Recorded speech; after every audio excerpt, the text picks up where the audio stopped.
Okay, ready for this. You've given us some pretty wild research to dig into. Oh, this is exciting stuff. So we've got excerpts from this paper, a mechanical qubit. It was published in Science just last month. Yeah, hot off the press. And it's all about this cutting-edge quantum computing stuff. But get this, they're building qubits. You know, the building blocks of quantum computers using mechanical vibration. Yeah, phonons. Phonons, right. Um, Gotta be honest, that's already kind of blown my mind. So, like, what even is a mechanical qubit? Well, think about it like this. Most quantum computers we have now, they use these things called superconducting qubits. Okay. And those rely on electrical circuits. So, like, tiny versions of the circuits in our phone. Exactly, but like way smaller and colder. Got it. But this new research, they're introducing this totally different approach. Okay. Instead of those electrons zipping around in a circuit, they're using the vibrations of a teeny tiny mechanical resonator. Huh. So it's like a microscopic tuning fork or something. Yeah, that's a great way to picture it. And the really cool thing is, these mechanical qubits, they're supposed to have much longer coherence times. Oh, right. Coherence time. So they can hold on to that quantum information for longer. Exactly. It's like having a quantum memory that's like 100 times better than anything we've got now. Wow. Okay. So how do they even like build a qubit out of vibrations? That sounds ridiculously hard. It is, but they had this clever trick. They coupled their mechanical resonator to a superconducting transmon qubit. Oh, interesting. So they used a more like traditional qubit to control this new kind of qubit. Exactly. It's kind of like building a bridge between the old and the new. I like that. Okay, so I'm looking at the supplementary material and it's like packed with all this technical stuff, frequencies, coupling strengths, coherence times. It's a lot. It's dense, yeah, but it tells you a lot about how precise this whole experiment had to be. Right. So is there anything in all those numbers that really jumps out at you? Definitely. They got this phonon mode coherence time of 205 microseconds. That's a big deal. Okay, break that down for me. What does that actually tell us? Well, it means they were able to make this mechanical qubit hold on to quantum information for a really long time, longer than anyone thought possible, really. So that's why everyone's so excited about this. Yeah. It really shows just how powerful these mechanical systems could be. All right, so they built this amazing thing, but how do they actually like control it? Well, they use this whole combination of techniques, stuff like direct phonon drives and Ramsey-type measurements. Whoa, okay, those are some big words. Can you unpack one of those for Oh, me? sure. Let's take Ramsey-type measurements. Yeah. Think of it like you give the qubit a little nudge and let it do its thing for a bit, Okay. and then you check back to see how its state has changed. So like poking it and seeing how it reacts. Basically. Yeah. And the cool thing is, they actually explained the whole theory behind these techniques in the supplementary material. Oh, so they're not just showing us what they did, but how they did it. Exactly. Which is really important if other scientists want to understand their work and build on it. Right, that makes sense. Okay, so we've established they built this mechanical qubit and they can control it. But like, what did they actually do with it? What did this experiment actually show? Well, they were able to create and manipulate different quantum states with the mechanical qubit. Oh, right. Remind me, what are quantum states again? Think of them like different ways the qubit can exist, like flipping a switch on or off. But, quantum physics is weird. Yeah. So you can have states that are both on and off at the same time because of superposition and all that. Right, the quantum craziness. So they were able to control these states using their mechanical qubit. Yep. And they did it with really high fidelity, too, like over 80%. High fidelity. So like it worked most of the time. More like they were able to create the exact quantum states they wanted with an incredible accuracy. It's going to be tough with these super sensitive systems. Yeah. So that's a big deal. Okay, so it's kind of like they're learning to play a new instrument and they're already hitting all the right notes. That's a great analogy. And they also measured these things called Wigner functions of the states. Oh, yeah.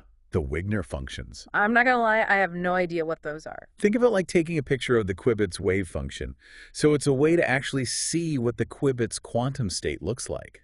Whoa, so they can actually see the quantum world? Basically, it's how they confirmed they were actually creating the quantum states they wanted. That's wild. So it's like they're laying the groundwork for actually using these mechanical qubits to, do calculations and stuff. Exactly.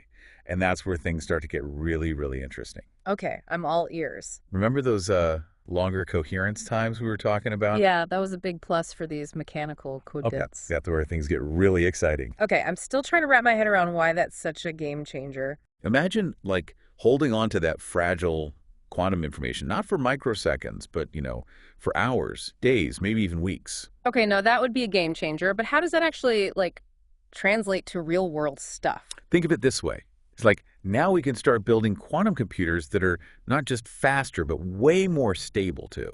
So it's not just about speed, it's about endurance, too. Exactly. It's like being able to actually use all that quantum power for something meaningful. Right, right. And it goes beyond just computing, right? Oh, yeah, for sure. These mechanical qubits, they could change how we store and send quantum information too. So you're talking like quantum memories and quantum communication. That sounds like some serious sci-fi stuff. It might sound futuristic, but it's, closer than you think. Imagine a world where we can send quantum information anywhere Okay. and build these like ultra secure communication networks that can't be hacked. I always thought quantum communication was pure Star Trek stuff. It's moving from sci-fi to reality a lot faster than we realize. This is amazing. Okay, let's back up for a sec. We know these mechanical qubits could revolutionize computing and communication, but we're still looking at these excerpts from the supplementary materials. Anything else in there that really jumped out at you? Yeah, one thing that impressed me was how detailed they were about like how they built the whole thing. Okay. They even talk about using this special etching technique to make the acoustic resonator. Oh, yeah, I see that here. They used this combination of DCl3 and argon plasma. And it says that made the surfaces cleaner, which made the phonon lifetime longer. But why is that so important? Think of it like, building a sandcastle on the beach. Okay. Like even the tiniest thing can mess it up, Right, right? a gust of wind, a wave. Yeah, so they needed to create this like perfect environment for the qubit. So it wouldn't, like, fall apart. Exactly. Yeah. No imperfections, no impurities, nothing that could mess with this quantum state. Got it. So they went to these crazy lengths to make everything perfect, even down to how they etched the resonator. Oh, yeah. They even used atomic force microscopy to measure how rough the surface was. Wow. Okay, so they got this root mean square surface roughness of Muntro .9 nanometers. I'm not gonna lie, that doesn't really mean much to me. To put that into perspective, that's like 10,000 times smaller than the width of a human hair. That's incredibly smooth. Okay, now I'm starting to see why that's so important in the quantum world. It's all about, minimizing energy loss, Yeah. keeping that coherence going. Any little bump or scratch can make the qubit lose its quantumness. So it's not just building these tiny structures, it's building them perfectly. It's like an art form almost. It really is. You mentioned earlier they got those impressive fidelities when they were making certain quantum states. Remind me what that means again. Yeah, so fidelity, it basically measures how accurately they were able to like create the quantum state they wanted. Okay. So a fidelity of 80% means like 80% of the time they hit the bullseye. The higher the fidelity, the more reliable the qubit. Pretty much. It's like having a quantum instrument that plays the right notes most of the time. And they got fidelities over 80% for preparing those states, like the plus state and the one state. Yeah, those are like specific ways the qubit can be like setting a switch to on or off. But, in the quantum world, things are always more complicated. Right, the superposition thing. Okay, Right. so these states are important because they're like the starting point for doing any kind of quantum operations. Exactly. They're the building blocks for those quantum algorithms and all the complex calculations. So if they can create those states really accurately, then they can actually start building a working quantum computer. It's like you need the right tools to build anything, right? Okay, we talk about high fidelity, but I'm still a little confused about those Wigner functions you mentioned. Ah, yes, the Wigner functions. They're a way to actually visualize what the quantum state looks like. Visualize, so we're not just talking about like abstract equations here. Nope. It's like taking a snapshot of the qubit's wave function, which, describes the probability of it being in different states. Okay. And it helps us understand what the qubit is doing, make sure it's behaving how we expect it to. So it's like a quantum fingerprint, a way to confirm that they actually created what they set out to create. That's a great way to put it. I'm starting to see how all these pieces fit together. They build these super delicate mechanical qubits. They control them with incredible precision, and then they check everything using these Wigner functions. Yes, exactly. It's like a whole symphony of science. And the cool thing is they didn't just like keep their methods a secret. They explain the whole theory behind it all in the supplementary material. So they're sharing their knowledge with the world. Yeah, which is how science moves forward, right? Right. Sharing ideas and building on each other's work. Okay, we've covered a ton of ground here. We talked about high fidelity, Wigner functions, the whole fabrication process. Yeah, it's been a pretty deep dive. It really has. Hmm. So, any other interesting nuggets you found in the supplementary material? What else caught your eye? It's pretty amazing to think that, like, just a few years ago, no one was even talking about mechanical qubits. Right. It really shows you how fast things are changing in quantum science. It's hard to keep up sometimes. It really is. Okay, before we go too far down the rabbit hole, you mentioned this thing earlier that caught my attention, hybrid quantum systems. Oh, Can right. you remind me what that's all about again? So basically, it's about combining different types of qubits. Okay. Like, assembling a team of superheroes, each with their own special power. I like that analogy. So, in this research, they coupled their mechanical qubit to a superconducting transmon qubit. Right. What's the advantage there? Well, it lets them use the best of both worlds. Okay.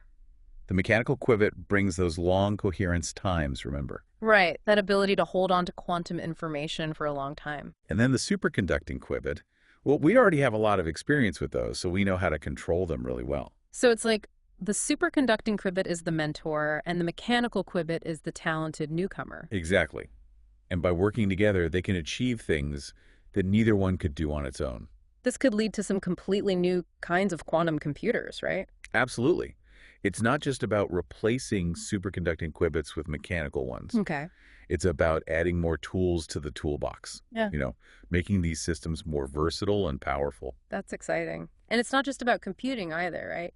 We talked about using mechanical qubits for quantum memories, too. Yeah, those long coherence times make them perfect for storing quantum information, Like for a really long time. potentially even weeks or months. No, that's what I call long-term storage. But how would we actually use that, like in the real world? Well, think about quantum communication and quantum cryptography. Okay, remind me how those work again. So quantum communication is all about sending quantum information, like qubits, from one place to another. Oh, okay. And quantum cryptography uses quantum mechanics to create super secure communication channels. Oh, yeah, right. Because if someone tries to eavesdrop on a quantum communication, they'll mess up the whole thing. Exactly. It's like Okay. a built-in alarm system. So with these reliable quantum memories, we could build these massive quantum networks Right. and share quantum information all over the place. It would totally change how we think about information and technology. This is mind-blowing. As we wrap up our deep dive into this research, I gotta say, I'm a little overwhelmed by all the possibilities. It's a lot to take in. It really is. Any final thoughts on all this? I think it just goes to show that even the most basic scientific research can have these huge implications. Yeah. Like, who knew that research on mechanical qubits would lead to all this? It's incredible. It really is a testament to, like, human curiosity and ingenuity. Definitely. And it just shows why it's so important to keep investing in basic research, even if we don't know what it'll lead to. Well said.